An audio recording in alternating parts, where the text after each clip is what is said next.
여러분, 이 세상이 정말 미쳐서 돌아가는 것 같습니다. 미쳐버리지 않고는 살 수 없는 이 세상에서 우리가 어떻게 하면 정신줄을 놓지 않고 정신을 잘 지킬 수 있을까? 오늘은 그 비결 3가지를 좀 찾아보도록 하겠습니다. 시편 91편 1절부터입니다. 지존자의 은밀한 곳에 거하는 자는 전능하신 자의 그늘 아래 거하리로다. 내가 여호와를 가리켜 말하기를 저는 나의 피난처요 나의 요새요 나의 의뢰하는 하나님이라 하리니 이는 저가 너를 새 사냥꾼의 올무에서와 극한 전염병에서 건지실 것이미로다. 저가 너를 그 깃으로 덮으시리니 내가 그 날개 아래 피하리로다. 그의 진실함은 방패와 손방패가 되나니 너는 밤의 공포와 낮에 날아가는 화살과 흑암 중에 퍼지는 전염병과 백주에 황폐케 하는 파멸을 두려워 아니하리로다. 천인이 내 곁에서 만인이 내 우편에서 엎드러지나 이 재앙이 내게 가까이 못하리로다. 네가 말하기를 여호와는 나의 피난처시라 하고 지존자로 거처를 삼았으므로 화가 내게 미치지 못하여 재앙이 내 장막에 가까이 오지 못하리니 저가 너를 위하여 그 사자들을 명하사 내 모든 길에 너를 지키게 하심이라. 저가 내게 간구하리니 내가 응답하리라. 저희 환난 때에 내가 저와 함께하여 저를 건지고 영화롭게 하리라. 여러분, 여기에 나오는 시편의 말씀은 장차 살아남을 자들이 부르게 될 노래이기도 합니다. 여러분, 한번 생각해 보십시오. 많은 사람들이 먹고 살기 위해서 또 여러 핍박 때문에 믿음을 포기하고 어쩔 수 없이 다 예수님을 떠나갈 때 하나님의 약속의 말씀을 붙잡고 고난과 핍박을 이겨내는 무리들이 있습니다. 여러분, 이 세상에 사는 사람들이 미치광이가 될 겁니다. 하나님의 계명을 지키며 예수의 믿음을 가진 사람들을 제외하고는 많은 사람들이 다 미치광이가 될 것인데 이 일은 말 그대로 실제적으로 일어나게 될 겁니다. 그들이 다 정신을 잃어버리게 될 겁니다. 하나님께서는 여러분과 제가 이런 판국에서도 평안을 갖고 제정신 가지고 살기를 원하십니다. 여러분이 지금 정신을 차리고 있다면 결코 그 정신을 잃지 않도록 잘 지키시기를 바랍니다. 우리가 정신을 바짝 차리고 살면 다가오는 환난의 때에 끝까지 살아남은 자가 될 것입니다. 조금 전에 우리가 읽은 말씀이 우리가 살아남은 자들이 될 것이라고 하는 약속을 보증해 주고 있는데 6절에 보니까 두려워하지 아니하리로다 그랬습니다. 뭘요? 5절부터 보면 우리가 두려워하지 않을 4가지에 대해서 언급하는데 너는 밤의 공포와 낮에 날아가는 화살과 흑암 중에 퍼지는 전염병과 백주에 황폐케 하는 파멸을 두려워하지 않을 것이라고 했습니다. 않을 것이라고 했습니다. 밤중에 일어나는 그 범죄의 공포, 낮에 날아가는 화살과 총탄과 이 전쟁의 위기, 사실 이 화살과 총탄은 실제이기도 하지만 우리를 상하게 하는 사람들의 말들이기도 하죠. 내 영혼을 상처나게 하는 그 화살과 절망의 나락으로 나를 떨어뜨려서 깊게 내상을 입히는 그 총탄들이 빗발치고 있죠. 전염병은 여러분 이거는 말할 필요도 없고 요즘은 전염병 피하려다가 굶어 죽게 생겼죠. 또 백주에 황폐케 하는 것들은 어떻습니까? 우리 머리 위를 나르면서 폭탄을 떨어뜨리는 그런 비행기든지 아니면 산불이나 홍수 같은 것이든지 지진이나 태풍이든지 정말 이 세상을 보면 미칠 것 같은 세상입니다. 미치지 않으면 견딜 수 없는 상황 같습니다. 그러나 우리는 그것을 두려워하지 않을 것입니다. 우리는 두려워할 필요가 없습니다. 왜 그렇죠? 우리가 그것들을 전혀 경험하지 않게 되기 때문이 아니라 우리가 이런 것들을 두려워하지 않는 이유는 어떠한 위기 속에서도 우리는 전능하신 분의 날개 아래 사는 법을 배웠기 때문에 그렇습니다. 여러분, 온 세상 전체가 지금 미치광이가 되기 위해 질주하고 있습니다. 계속 18장 3절에 보면 그 음행의 진노의 포도주를 인하여 만국이 무너졌으며 또 땅의 왕들이 그로 더불어 음행하였으며 땅의 상인들도 그 사치의 세력을 인하여 방탕하였도다. 그렇게 얘기합니다. 이렇게 이 마귀가 이 세상을 완전히 통치하고 있습니다. 그러나 우리는 그런 것들로 인해 두려워할 필요가 없습니다. 우리가 살아남기 위한 훈련 과정을 선택하고 이행하게 된다면 말입니다. 그러면 어떻게 우리가 이 전능자의 날개 아래 거하고 미친 세상에서 어떻게 올바른 정신을 가지고 살아남을 것인가? 오늘 그 세 가지 방법을 조금 우리가 알아보도록 하십시다. 첫 번째, 이 현재의 고난은 훈련 기간입니다. 여러분은 지난 한 주 동안에 어떤 문제들이 있으셨습니까? 삶의 여러 가지 그 문제들은 우리를 최후의 날에 살아남을 수 있는 자가 되도록 하기 위해 단련시키는 것입니다. 지금은 훈련 기간입니다. 여러분은 그 모든 시험에 통과했습니까? 그 훈련을 잘 통과했습니까? 한 주 동안 살아남을 자가 될 준비를 잘 하셨습니까? 그런데 가끔은 세상에 있는 모든 문제들이 내게 달려오는 것 같은 그런 경험을 할 때가 좀 있기도 하죠. 많은 문제들이 계속 내 주위를 맴돌고 해결의 기미가 보이지 않는 때가 있습니다. 하지만 여러분, 우리가 겪는 이런 문제들, 시련들, 여러 어려움과 고난들은 뭐라고요? 최후의 나를 위한 훈련 기간이라는 것입니다. 이런 연습을 통해서 우리는 살아남을 자로 준비되는 겁니다. 여러분, 하나님을 믿고 산다는 것은 막연한 공상이 아니라 아주 매우 실제적인 것이죠. 하나님께서는 우리의 이 정말 궁극적인 승리를 위해서 여러 상황들을 허락하시고 우리 눈에 보기에는 정말 하나님이 어쩜 이렇게도 무심할 수 있는가, 그렇게 정말 보이는 그런 일들이라 할지라도 우리가 잘 훈련해서 정말 우리가 유리한 입장에 설 수 있게 되기를 원하시는 겁니다. 여러분, 우리가 모든 것이 다 바라는 대로 되고 원하는 대로 되고 풍족하기만 하다면 여러분, 마지막 날 환란에 우리가 어떻게 유리한 고지에 서서 악의 원수와 적들과 싸울 수가 있겠습니까? 그럴 수가 없죠. 시련의 바람이 불어올 때 그때 그냥 다 낙심해버리고 다 쓰러져 버리게 됩니다. 그래서 지금의 어려움은 우리가 이 최후의 전쟁 때 유리한 고지에서 적군을 맞아 싸울 수 있도록 하기 위한 하나님의 친절이라는 것을 기억하시기 바랍니다. 그렇게 해서 우리가 이 세상의 매력적인 것들에 다 흥미를 잃어버리고 하늘의 것에 애정을 두도록 하기 위해서, 오직 하늘만 바라보고 살도록 하시기 위해서 우리 인생에 쓰디쓴 실패와 시험과 시련과 고난이 밀려오도록 허락하시는 것이죠. 내가 처한 지금의 답답한 상황들이 하나님의 큰 친절이라는 사실입니다. 물론 하나님께서 나를 일부러 고난 가운데 그냥 집어넣으시고 이놈 고생 좀 해봐라 하시면서 빙글빙글 돌리시는 게 아니죠.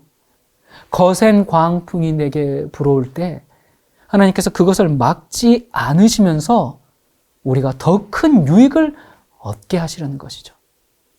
우리는 세상적으로 잘 나갈 때보다 세상의 것을 많이 다 잃어버렸을 때 더 많은 은혜를 얻지 않습니까?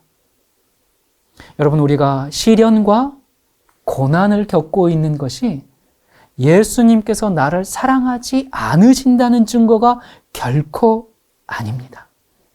오늘날 교회는 이 부분을 상당히 오해하고 있죠. 예수님 믿으면 뭐든지 다 잘 되는 줄 알아요. 물론 다 잘 됩니다. 그런데 그 잘 된다는 것이 하나님이 보시기에 잘 되는 것이지 내가 원하는 대로 되는 게 잘 되는 게 아닙니다. 하나님이 보시기에는 내가 이 세상에서 완전히 그냥 쫄딱 망할지라도 하나님을 믿고 영생을 얻는 것이 하나님 보시기에는 너무나 잘 된 겁니다. 물론 저는 의인의 형통을 믿습니다. 정직한 자의 성공을 저는 믿습니다. 예수 믿는다고 무조건 고난만 받는 것이 하나님의 뜻은 아니죠. 기업인, 사업가, 정치인, 법조인, 사회적 영향력 있는 자리에서 정말 요셉처럼 다니엘처럼 선한 영향력을 끼치고 그들에게 하나님께서 부와 명성을 얻게 하셔서 그리스도의 이름을 높이는 그런 신실한 하나님의 자녀들이 있습니다. 정말 하나님의 말씀대로 사는 의인들에게 베푸시는 하나님의 은혜가 있습니다. 그런데 오늘날 이 하나님의 은혜가 정말 단순한 그냥 물질 축복으로 얼마나 왜곡돼 버렸습니까? 하나님이 도와주셔서 아파트가 2배로 뛰었습니다. 하나님이 때를 잘 맞춰 팔게 하셔가지고 주식으로 몇 배 수익을 남겼습니다. 하나님이 도와주셔서 사업이 잘 되고 자식이 명문대에 갔습니다. 아멘, 할렐루야. 이렇게 형통했나라고 간증을 합니다. 하나님의 축복이라고 찬양합니다. 그럴 수 있어요. 저 이거 부정하지 않습니다. 하나님께서 은혜를 베푸시고 복을 주실 수 있죠. 정말 하나님의 섬세하고 어떠한 상황들에 따라서 따뜻한 보살핌이 있을 수 있지요. 그런데 그 사람 의인입니까? 혹시 얼굴에 탐욕과 욕심이 덕지덕지 붙어 있지는 않습니까? 함부로 말하고 거들먹거리지는 않습니까? 여러분, 교회 다닌다고 무조건 의인 아닙니다. 교회 다닌다고 무조건 하나님이 복 주시는 거 아닙니다. 교회를 다녀서 구원을 받는 게 아니고 예수님을 똑바로 믿어서 구원을 받는 겁니다. 성경에 보면 악인도 형통하는데 오히려 악인들이 더 형통합니다. 그래서 뭐라고 합니까? 악인들이 더 형통하기 때문에 그것을 보고 부러워하지 말라고 했어요. 내가 누리는 형통이 하나님에게서 온 것인지 아니면 어둠의 권세에게서 온 것인지 냉철하게 분별할 필요가 있습니다. 왜 악인의 형통을 부러워하지 말라고 해요? 그 형통이 결국은 그 사람을 멸망시킬 것이기 때문에. 악인의 형통을 하나님의 축복이라고 착각하는 일이 교회 안에 너무 많습니다. 그러다 보니까 여러 가지 어려움이 생기면 믿음이 없어서 그런 거라고, 뭔가 죄를 지었기 때문에 그런 거라고, 이런 식의 설교가 난무하는 것이죠. 여러분, 제 주변에 참 인생의 시련이 너무 큰 사람들이 참 많아요. 같이 부둥켜 안고 울고 싶은 사람들이 있습니다. 함께 울어주는 것 말고는 아무것도 해줄 게 없는 그런 형편에 있는 사람들이 있습니다. 참 그럴 때 더 예수님의 재림이 정말 사무치죠. 무슨 얘기 하겠습니까? 그냥 주님이 오셔야지. 정말 주님이 빨리 오셔야지. 그것이 아니면 아무 답이 없고 아무런 소망이 없는 그런 경우들이 참 많습니다. 여러분, 하지만 우리의 믿음은 이러한 시련과 죄와의 투쟁과 고난을 통해서 성장해야 합니다. 우리가 이 세상을 살면서 정말 기가 막히고 억울한 일들이 참 많죠. 그러나 예수님은 우리의 모든 슬픔을 훤히 다 아시지 않습니까? 매 순간 우리를 지키고 계시지 않습니까? 사탄이 우리를 괴롭히고 각종 사건, 사고로 불안하게 하고 감당할 수 없는 그 인생의 짐을 던지고 있는 바로 그 순간에라도 우리 주님은 우리를 주목하고 계십니다. 우리를 위로하고 우리를 돕고자 늘 대기하고 계십니다. 악한 원수는 우리와 하나님 사이에 먹구름을 끼게 만들어서 우리가 하나님을 볼 수 없게 만들고 있지만 우리는 그 어둠을 뚫고 하나님의 말씀의 그 위대한 소망과 확실한 약속을 붙잡도록 우리의 믿음을 강화시키기 위해서 하나님의 섭리 가운데 허락하신 겁니다. 그러므로 맥없이 주저앉지 말고 고난을 당할 때 우리가 강하게 되는 법을 배워야 합니다. 우리가 하나님에게서 떠나 있었다면 당장 되돌아오고 하나님의 임재와 그 섭리의 돌보심을 잊어버리고 있었다면 지금 정신을 차려야 합니다. 이런 과정을 통해서 하나님은 우리가 영생을 얻기에 합당한 인물이 되도록 정말 마지막 시대 어떤 유혹 앞에서도 살아남을 자가 되도록 하늘에 합당한 사람으로 만들고 계십니다. 우리 삶에 이르러 온 정말 수많은 시련과 이 십자가의 무게들은 나를 사랑하는 하나님의 친절이요 하나님의 일꾼들입니다. 어렵고 힘들고 고통스럽더라도 이 과정을 거치고 나면 우리는 정금이 됩니다. 자, 그래서 이 미친 세상에서 살아남는 첫 번째 방법은 고난 속에서 하나님을 신뢰하시기 바랍니다. 주님께 순종의 삶을 살기 위해서는 당연히 고난이 따릅니다. 현재의 고난은 더 큰 환난을 대비하는 훈련입니다. 자, 두 번째. 어떻게 젖는 자의 날개 아래 거하고 이 미친 세상에서 올바른 정신을 가지고 살아남을 것인가? 두 번째는 나의 계획을 내려놓아야 합니다. 여러분, 하나님께서는 우리가 하고자 계획한 것을 이루게 해주시겠다고 약속한 적이 결코 없다는 사실을 기억해야 합니다. 여러분이 하고자 하는 것을 다 하려고 하기 때문에 그렇게 근심 걱정이 많은 겁니다. 하고자 하는 것을 다 하려고 하면 결국에 가서는 미치게 됩니다. 여러분이 계획하고 하고자 하는 모든 것들을 다 내려놓고 하나님께서 여러분을 위해 계획해 두신 그 계획을 받아들이기를 자원하시겠습니까? 여러분의 대답이 그렇습니다 라고 하면 여러분은 살아남을 것이고, 그럴 수 없습니다 하면 여러분은 많은 사람들이 가는 길을 따라가게 될 것인데 그 결과가 얼마나 슬픈 일이 되겠습니까? 그런 길로 가기 위해 애를 쓰지 마시기 바랍니다. 예수님과 함께 우리 감람나무 밑으로 갑시다.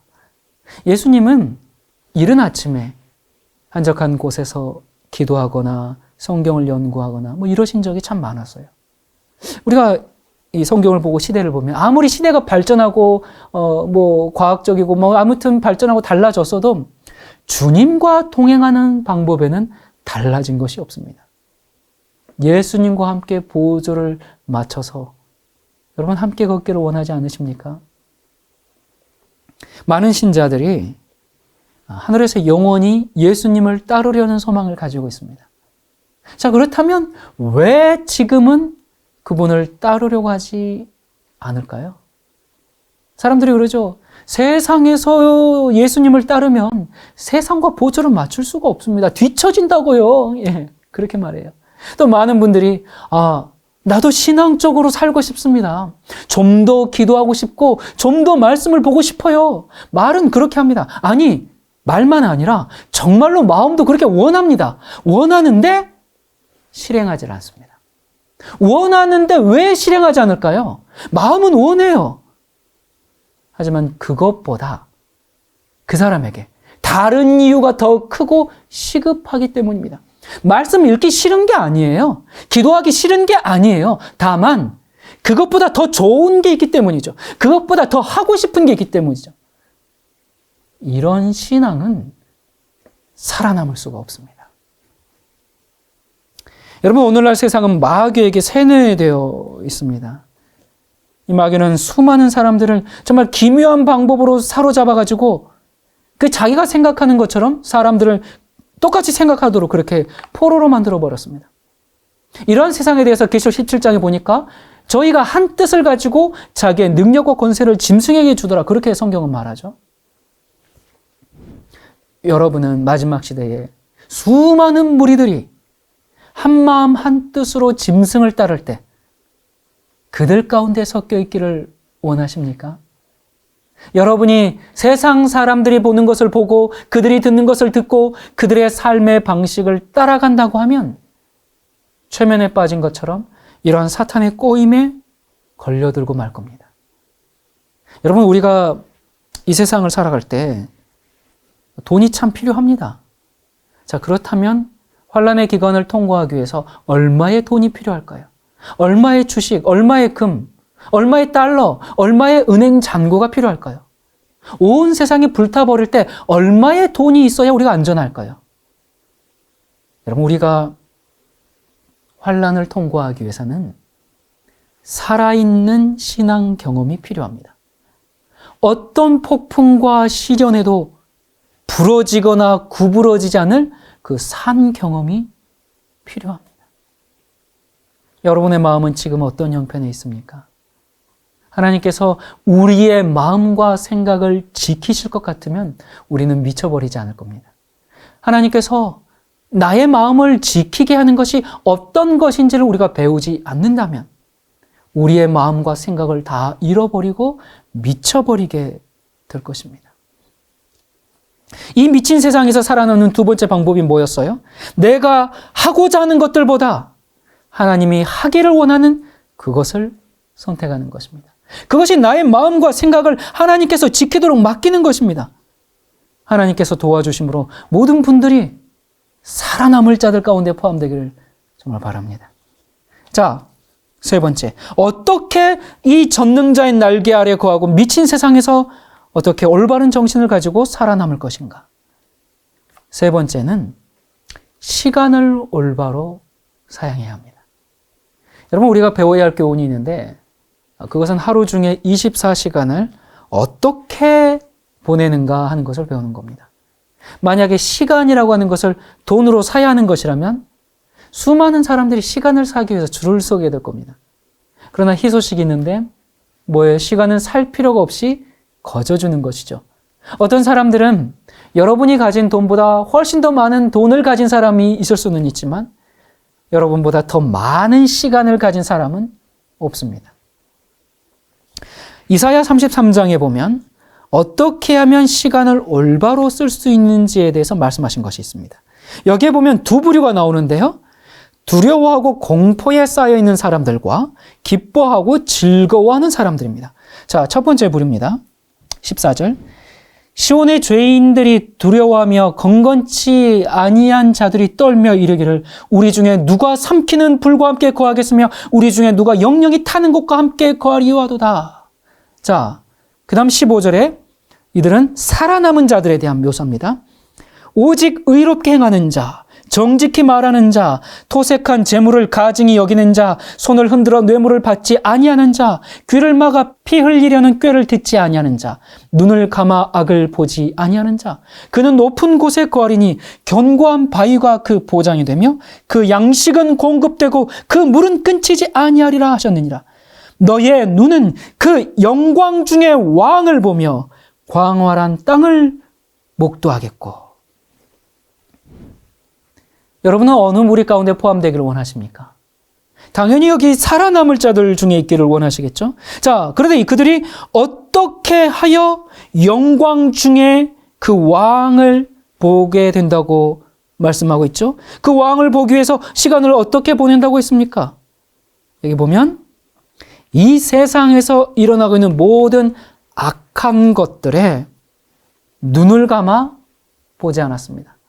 악을 보지 않기 위해서 눈을 감았다라고 말씀하고 있습니다. 여러분, 우리의 정신이 어떻게 병들게 됩니까? 우리가 보고 듣고 생각하는 것들로 우리의 정신이 더럽혀집니다. 여러분, 요즘은 스마트폰 중독 시대죠. 하루에 수십 번씩 전화기를 들여다봅니다. 그저 습관적으로 뭔가 재미있는 것이 없나 하면서 인터넷을 검색하고 유튜브에서 시간을 보냅니다. 그러는 사이에 우리의 정신은 병들고 악한 것을 자연스럽게 받아들이고 멸망의 늪에 빠져들어가는 겁니다. 마음이 청결한 자가 하나님을 보게 됩니다. 조잡한 생각을 하지 않고 마음의 은밀한 목적과 동기가 진실하며 주님이 눈앞에 계신 것처럼 생각하고 행동하는 이들은 여기 예수님께서 영광 중에 영광의 왕으로 오실 때 기쁨으로 맞이하게 될 겁니다. 마지막 시대를 사는 여러분, 만약에 인터넷이나 TV를 보는 것이 장차 임하게 될 왕을 맞이하기 위해서 준비케 하는 일이라고 하면 우리 더 많은 시간을 거기에서 보냅시다. 하지만 인터넷과 TV와 이런 것들이 우리에게 근심과 두려움과 걱정거리를 가져다주고 어떤 때는 거짓말들이고 또 분노를 유발하고 음란함으로 우리의 정신을 상하게 한다면 여기 말씀하신 것처럼 눈을 감아 악을 보지 아니하는 자들이 됩시다. 여러분, 제가 아예 모든 미디어를 다 끊어버리십시오. 그게 아닙니다. 뭐 우리가 산에서 도 닦는 사람들도 아니고 우리도 시대를 읽고 때를 분별해야 하기 때문에 필요한 것들이 많이 있습니다. 제가 말씀드리는 것은 이런 매체에 중독이 되거나 노예가 되거나 너무 많은 시간을 거기에 허비하고 있거나 보지 말아야 하고 듣지 말아야 할 것들을 접한다거나 하는 문제들입니다. 여러분, 인터넷상에서 수많은 범죄가 모의되고 진행되고 정신을 병들게 합니다. 마지막 시대에 살아남을 자들은 쓰레기로 덮여있는 인터넷 바다에서 TV 앞에서 허우적대지 않는다는 겁니다. 어떤 통계에서는 요즘 청소년들이 16살이 될 때까지 최소한 20만 번 이상의 살인사건들을 접한다고 그렇게 얘기를 합니다. 뭐 인터넷, TV, 영화, 만화, 소설 이런 것들을 통해서 이제 접한다고 하는데요. 예. 최소한 20만 번 이상. 여러분, 수없이 많이 죽이는 장면들이 뭐 이런 매체들에서 쏟아져 나오지 않습니까? 한 번은 미국에서 3살 된 아이가 엄마를 총으로 쏴서 이제 죽인 사건이 있었습니다. 그래서 경찰들이 조사를 하는데 도대체 이 3살 먹은 아이가 어떻게 이 엄마를 총으로 죽였을까 믿을 수가 없었어요. 그래서 이제 이 총알을 다 빼고 아이에게 주면서 쏘아보라고 했더니 바로 경찰관을 향해서 총을 잡고 겨냥을 했다고 합니다. 여러분, 그 아이가 어디서 그런 일들을 배웠을까요? 여러분은 그 아이가 어디서 총을 쏘는 것을 보고 배웠다고 하는 것을 잘 알고 계시지 않습니까? 귀를 막아 피 흘리려는 꾀를 듣지 아니하는 자, 눈을 감아 악을 보지 아니하는 자, 그는 높은 곳에 거하리니 견고한 바위가 그 보장이 되며 그 양식은 공급되고 그 물은 끊치지 아니하리라. 이 사람들에게는 양식과 물이 공급됩니다. 이들은 기근의 때에 살아남게 될 겁니다. 마지막 재앙의 때에 살아남게 될 사람들입니다. 또한 많은 사람들이 정신을 못 차리고 기절할 때에 바른 정신을 가지고 서 있을 것입니다. 그런 사람들이 영광 가운데 나타나게 될 왕을 보게 된다라고 말씀하고 있습니다. 여러분, 오늘 들은 이 말씀들을 일주일 동안 우리의 삶에 정말 잘 옮겨 실천하게 되기를 바랍니다. 우리가 어떻게 전능자의 날개 아래 거하고 이 미친 세상에서 올바른 정신을 가지고 살아남을 것인가? 첫 번째는 뭐라고 말씀드렸어요? 현재의 고난은 훈련 기간이라고 했습니다. 여러분이 정말 우리가 이 지금의 시련들에 원망이나 탄식하지 말고 훈련 과정으로 삼으시기를 바랍니다. 예수님께서 우리들을 지금 어떻게 단련하고 있는가? 작은 시험을 통해서 큰 시련을 견디도록 훈련하고 있는 것입니다. 여러분, 층간소음으로 신경질 나게 했습니까? 이웃집에서 몰상식하게 행동함으로 그들과 싸울 준비를 지금 갖추고 있습니까? 교통체증으로 차가 막힐 때 누군가 여러분 앞으로 끼어들어오는 것을 경험하신 적이 있습니까?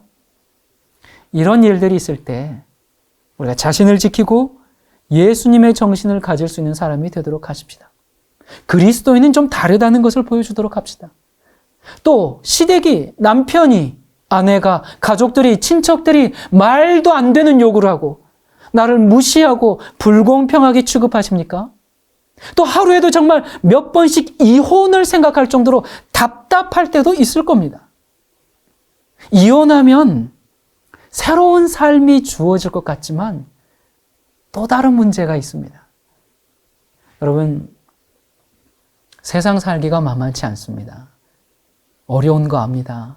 그런 형편에서 정말 가정을 지키기 힘들다는 거 압니다. 그러나 조금만 더 인내하시기 바랍니다. 우리 주님이 곧 오시지 않습니까? 자, 그리고 또 하나님의 사랑을 나누어야 하는 교회에서 시기, 질투와 당파가 나뉘어져 있습니까? 여러분, 내가 분쟁과 분란의 불쏘시개가 되는 게 아니라 우리가 사랑과 화합의 전령이 되도록 합시다. 무례한 말을 하지 맙시다. 상처 주는 말을 하지 맙시다. 비방하는 말을 하지 맙시다. 그게 뭐 무슨 대단한 일을 함으로 보여주는 게 아닙니다. 제가 여러분들에게 나라를 구하라고 하지 않겠습니다. 엄청난 일을 해서 사람들을 깜짝 놀라게 안 해도 됩니다. 바로 이런 작은 일처럼 보이는 우리 매일의 삶 속에서 예수의 향기가 전해져야 합니다. 어떤 사람이 흙을 이렇게 양손에 담았는데 흙에서 이 향기로운 냄새가 나서 흙에게 묻습니다. 흙아, 너는 어쩜 이렇게 향기로운 냄새가 나니? 그러자 흙이 대답합니다. 나는 오랫동안 백합화를 품고 있었거든. 여러분, 우리가 우리 안에 예수를 담으면 우리는 예수님의 향기가 날 수밖에 없습니다. 예수님께서 시련을 우리에게 허락하심으로 우리를 단련시키고 진한 향기를 바라게 하시는 겁니다. 하나님께서는 우리가 견디기 어려운 시련을 허락하지 않을 것입니다. 또한 우리가 하나님의 구원의 손길을 간절히 찾는다면 피할 길 또한 열어주신다고 약속하셨습니다. 그 말씀들은 바로 저와 여러분을 위해서 기록된 말씀입니다. 하나님의 사랑을 받고 있는 여러분, 우리의 인도자 되시는 예수님을 바라보고 우리 그분께서 주시는 그 숙제들을 불평 없이 받아서 잘 이행해 나가도록 하십시다. 숙제가 많다고 불평하지 말고 정말 중요한 시험을 잘 볼 수 있도록 하기 위해서 하나님께서 지금 우리를 공부시키는 것입니다. 여러분은 어떻게 대답하시겠습니까? 예수님께서는 이 모든 고난의 길을 먼저 걸어가셨습니다. 바로 이런 길을 걸어가신 예수님께서 우리를 도우셔서 살아남을 사람들이 되도록 하실 것이고 영광 가운데 임하시게 될 그분을 바라보고 그분이 가진 그 평안을 우리가 가지도록 해주실 것입니다. 우리가 예수님께 무릎을 꿇고 예수님이 주시는 어떤 숙제든지 기꺼이 받아서 이행하겠다고 결심하도록 합시다. 고난 속에서 하나님을 신뢰하고 하나님께서 허락하시는 것이 어떤 문제이든지 기꺼이 받아들이겠다고 기도하도록 하십시다. 자, 두 번째, 나의 계획을 내려놓아야 한다고 했죠. 여러분, 마귀가 우리를 세상에 묶어두려고 하는데 내가 하고 싶은 것을 다 하려고 하지 말고 하나님이 원하시는 것을 먼저 하자고 말씀드렸습니다. 여러분의 건강과 정신과 영혼을 위해서 좀 일찍 주무시기 바랍니다. 아침에 맑은 정신으로 하나님의 말씀을 읽으면서 하나님이 내게 주시는 말씀을 듣고 또 우리 또한 주님께 기도함으로 우리의 사정을 아뢰기를 바랍니다. 이렇게 예수님과의 교제가 정말 더 깊고 의미 있게 되기를 바랍니다. 삶의 우선순위를 재정립하고 이런 생활을 정말 계속하면서 하루를 사는 동안에 하나님께서 우리에게 하라고 명하신 그 모든 일들을 불평 없이 이행하고 하나님께서 원하는 것이 무엇인지를 우리가 잘 분간해서 우리 삶의 우선순위를 재정립하도록 하십시다. 그리고 세 번째, 시간을 올바로 사용하자고 했습니다. 여러분, 우리에게 주어진 이 황금보다 귀한 시간에 악한 것들을 보면서 낭비하지 말고 마음을 청결하게 해야 합니다. 무엇을 먹느냐에 따라서 내 몸이 만들어지는 것처럼 무엇을 읽느냐, 무엇을 보느냐에 따라서 나의 정신이 만들어집니다. 매일 여러분에게 1억을 아무 조건 없이 준다고 한번 생각해 봅시다. 그런데 그 하루에 1억을 이제 받아가지고 하루 안에 다 써야 합니다. 그 돈을 남기면 뭐 1억 중에서 8천만 원 썼어. 2천만 원은 내일로 넘어가는 게 아니라 돈을 남기면 잔액이 다 없어져 버립니다. 자, 그렇다면 어떻게 하시겠습니까? 어떻게든 남기지 않고 우리가 다 쓰려고 하지 않겠어요? 여러분, 우리는 사실 1억보다 더 소중한 하루라는 시간을 매일 받고 있습니다. 공짜로 받고 있습니다. 돈으로 살 수 없는 것이 시간입니다. 우리는 매일 이 시간을 부여받고 있는데 정말 버려진 시간처럼 그냥 무의미하게 때로는 악한 것들을 즐기다가 없어져 버릴 때가 참 많습니다. 여러분, 시간이라는 것은 남겨놨다가 내일 보태서 더 쓸 수가 없습니다. 그러기에 오늘 주어진 이 시간을 정말 최선을 다해서 그리고 바르게 써야 합니다. 오늘의 시간들이 모여서 내 인생을, 나아가 내 영생을 좌우하게 되는 겁니다. 여러분, 오늘 제가 이 전능자의 날개 아래 어떻게 거하고 이 미친 세상에서 어떻게 올바른 정신을 가지고 살아남을 것인지에 대해서 말씀을 나누었습니다. 여러분, 우리가 이 잠자리에 들어가야 될 시간이 되면 주저 말고 좀 일찍 잠자리에 들어가고 모든 근심과 걱정들을 예수님의 발 앞에 다 내려놓고 정말 내 주변에서 정말 산더미처럼 나를 짓누르는 그 일들을 내가 예수님께 다 던져보기를 그렇게 던져보기를 바랍니다. 이렇게 생활하면서 일주일을 마치게 될 때 하나님께서 여섯 동안에 어떻게 나를 인도하셨는지를 한번 경험해 보시길 바랍니다. 그렇게 일주일을 지내고 안식일이 되어서 지난 한 주를 돌아보니까 여전히 그 문제들이 남아있다면 뭐가 문제입니까? 또 예수님께 맡겨버리고 한 주를 살아가도록 하십시다.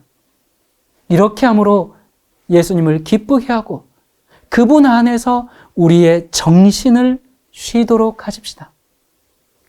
여러분, 우리가 힘들고 어려울 때 다른 건 다 잊어버리더라도 이것만은 기억합시다. 아, 맞다. 주님이 곧 오시지. 기도하시겠습니다. 우리의 기도를 들으시는 하나님 아버지, 이 세상이 미쳐가고 있습니다. 사탄은 온 세상 사람들의 정신을 나가게 하고 있습니다. 오늘 우리가 배운 세 가지 교훈을 통해서 고난 속에서도 하나님을 신뢰하고 그리고 나의 계획을 내려놓을 줄 알며 그리고 죄악의 홍수에서 눈을 감아 시간을 아껴 쓰는 그런 결단을 통해 마지막 때 살아남는 자들이 되고 전능자의 그늘 아래서 쉬는 그리스도인이 되게 해 주시옵소서.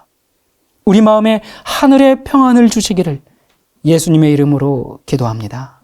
아멘.